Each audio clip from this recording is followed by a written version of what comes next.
عقیدہ ختم نبوت کا جو بڑا آسان سا مفہوم ہے وہ یہ ہے کہ اللہ تعالیٰ نے تمام رسولوں اور تمام نبیوں کے بعد ہمارے نبی حضرت محمد صلی اللہ علیہ وآلہ وسلم کو نبی اور رسول بنا کر بھیجا، اور آپ کے بھیجنے کے بعد اب اللہ تعالیٰ دوبارہ کسی کو نبوت عطا نہیں فرمائے گا۔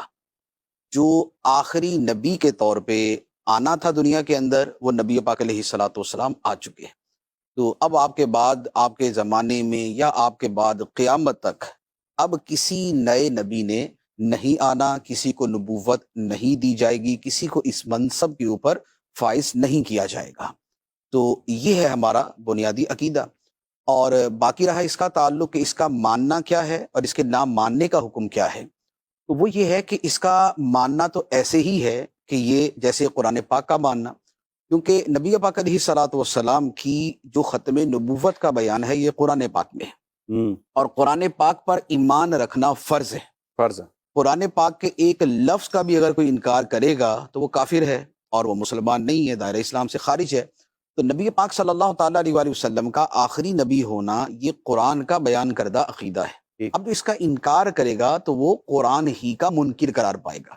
تو قرآن کا منکر کافر ہے، قرآن میں بیان کردہ عقیدے کا منکر وہ بھی کافر ہے۔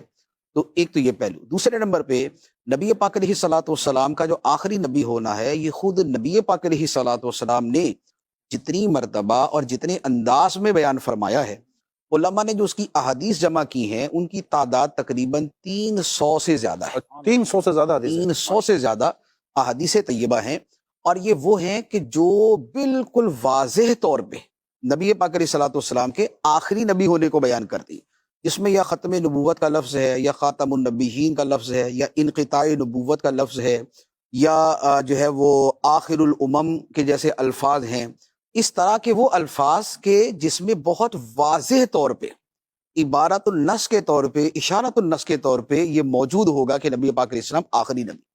تو اب نبی پاک علیہ الصلوۃ والسلام کی ایک بات بھی اگر جو آپ سے قطعی یقینی طور پہ ثابت ہو، اس کا انکار کرنا یہ نبی پاک علیہ الصلوۃ والسلام ہی کو جھٹلانا ہے۔ اللہ کہ نبی پاک علیہ الصلوۃ والسلام کی ثابت شدہ ایک بات کو یا آپ کی بات سمجھتے ہوئے اس کا انکار کرنا یہ سیدھا سیدھا تکذیب ہے، تکذیب رسالت ہے، یہ تکذیب نبی ہے۔ تو ایک بات کا انکار کرنے والا بھی کافر ہے جبکہ اس کی نسبت کو وہ مان لے۔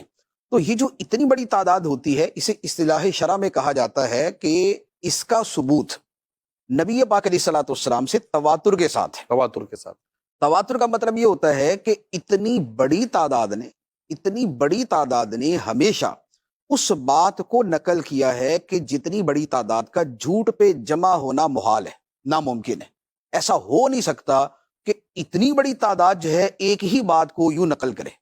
تو جو تواتر سے ثابت ہوتا ہے اس کا انکار کرنا بھی کفر ہوتا ہے۔ اور نبی پاک علیہ الصلوۃ والسلام کی ختم نبوت کا جو بیان ہے وہ 313 احادیث میں ہے، اور کوئی 40 سے زیادہ صحابہ کرام ہیں جنہوں نے وہ روایات بیان کی، اور اس کے بعد جو تعداد ہے وہ تو پھر بڑھتی گئی مسلسل۔ تو یہ تواتر کے ساتھ منقول عقیدہ، تو لہذا اس اعتبار سے بھی اس کا جو ہے انکار کفر ہے۔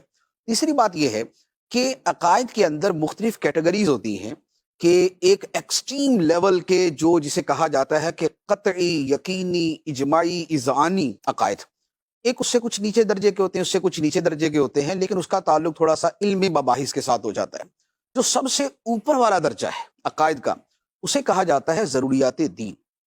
ضروریات دین کا مطلب یہ ہوتا ہے کہ یہ ایک ایسا عقیدہ ہے کہ جس کا نبی پاک علیہ الصلوۃ والسلام کے دین سے ہونا ہر عام و خاص کو پتہ ہے۔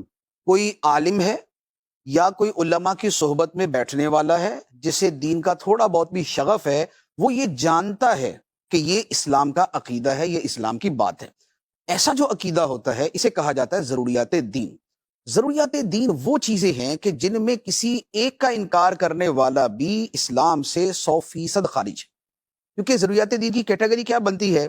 جیسے ضروریات دین میں سے ہے کہ اللہ ہمارا معبود ہے، بے شک اللہ ایک ہے، اللہ تعالیٰ نے انبیاء کو بھیجا، ہمارے نبی صلی اللہ علیہ وسلم اللہ کے رسول ہیں، قرآن اللہ کی کتاب ہے، قیامت نے واقع ہونا ہے، جنت اور جہنم اللہ تعالیٰ نے 2 ٹھکانے جزا و سزا کے لیے تیار فرمائے ہیں، تو اب جس درجے کے یہ عقیدے ہیں، ان عقیدوں کو سنتے ساتھ ہی ایک درمیانہ سا بھی، بلکہ درمیانے سے بھی کم درجے کا دین سے تعلق رکھنے والا بندہ سمجھ لیتا ہے کہ یار یہ تو ہمارا اسلام کا عقیدہ ہے نا، جی یہ تو اسلام ہے، یہ تو ہمارا دین ہے۔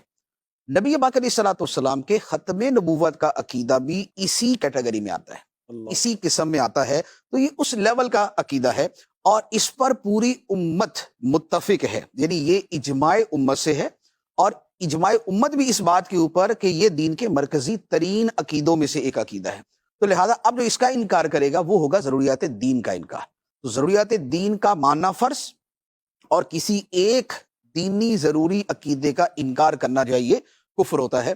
تو یہ ہے عقیدہ ختم نبوت کا معاملہ کہ اس کا ماننا اتنا ہی فرض ہے کہ جتنا نبی پاک علیہ الصلوۃ والسلام کو خود نبی ماننا فرض ہے۔ اللہ نبی ماننا اور آخری نبی ماننا یہ دونوں برابر درجے کے، اللہ اللہ تو لہذا ماننا اتنا فرض اور اس کا انکار کرنا اتنا ہی بڑا کفر ہے کہ جتنا نبی پاک علیہ الصلوۃ والسلام کو نبی ماننے سے انکار کر دے۔ تو یہ عقیدہ اس مرتبے کا